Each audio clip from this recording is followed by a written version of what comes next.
Hi everyone, welcome back to Signature's Life. It's me John here. Those who are watching this channel for the first time, please subscribe and press the bell icon for more updates.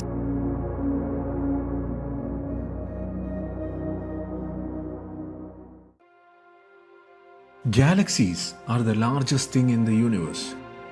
Happily for us, they come in only a few varieties, making them easier to identify and theorize about. Nearly all are either elliptical, that is ball-shaped, irregular, or else spirals of various kinds. But a handful of oddballs fit none of these categories, and one galaxy stands all by itself. In 1950, astronomer Arthur Hoag came upon a tiny faint 16 magnitude ring surrounding a ball-like center, and reasonably assumed it was a planetary nebula, a nearby puff of gas expelled from a single old age stars. He has also proposed an alternative and far more exotic explanation that this was an Einstein ring from a faraway quasar. In this scenario, the quasar's light is distorted into a halo by space warping caused by a massive foreground spherical galaxy that it seems to surround. But later spectroscopic studies rejected this because the golden central ball and the blue ring have exactly the same redshift, indicating a whopping rush-away speed of 7,916 miles, that is 12,740 kilometers per second, which proves they are both located exactly the same distance from us.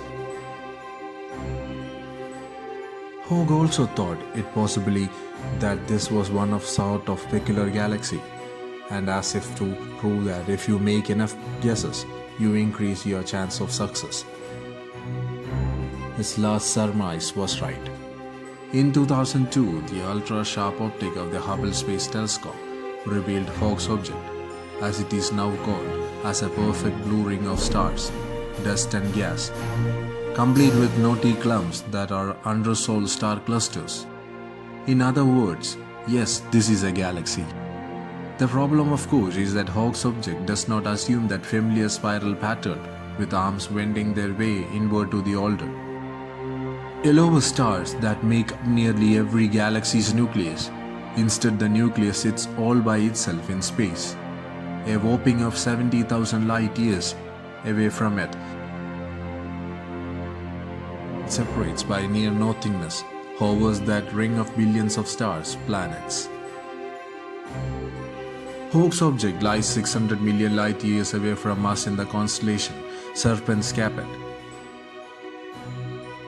Its inner ear core is 24,000 light years across, almost the same as the core of our Milky Way. The outer ring of Hoag's object, within a width of 1,20,000 light years, is similarly in the size to our galaxy's diameter. It's almost as if some malevolent alien stars have vacuumed up in the middle sections of a galaxy that spared both the center and the outermost region. These are ring galaxies that slightly resemble Hoag's object because their peripheries are much brighter than their interiors. However, none have a ring that surrounds emptiness that in turn surrounds a giant yellow ball of suns. The real mystery is how this kind of configuration could have arisen. Unfortunately, one idea after another has been proposed and then rejected.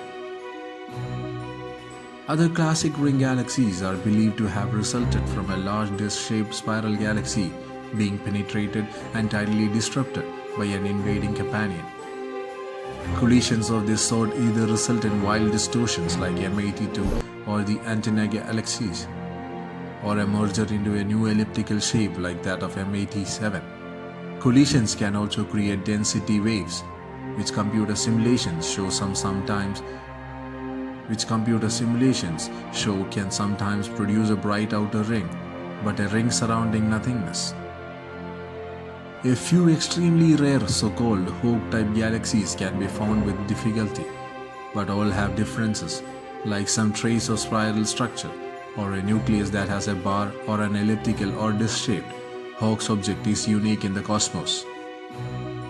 Something Hoag's object resulted from a small galaxy passing through a larger one like a cannonball 2 to 3 billion years ago, but the lack of any candidates in the vicinity, plus the slow spin of the core compared to the motions of the ring, makes most astronomers reject this hypothesis. One scientist thinks a bad galaxy can go through extreme instability that brings about this space, while others point out that if that were the case, the nucleus would be disc-shaped rather than the ball now seen. Nothing fully works.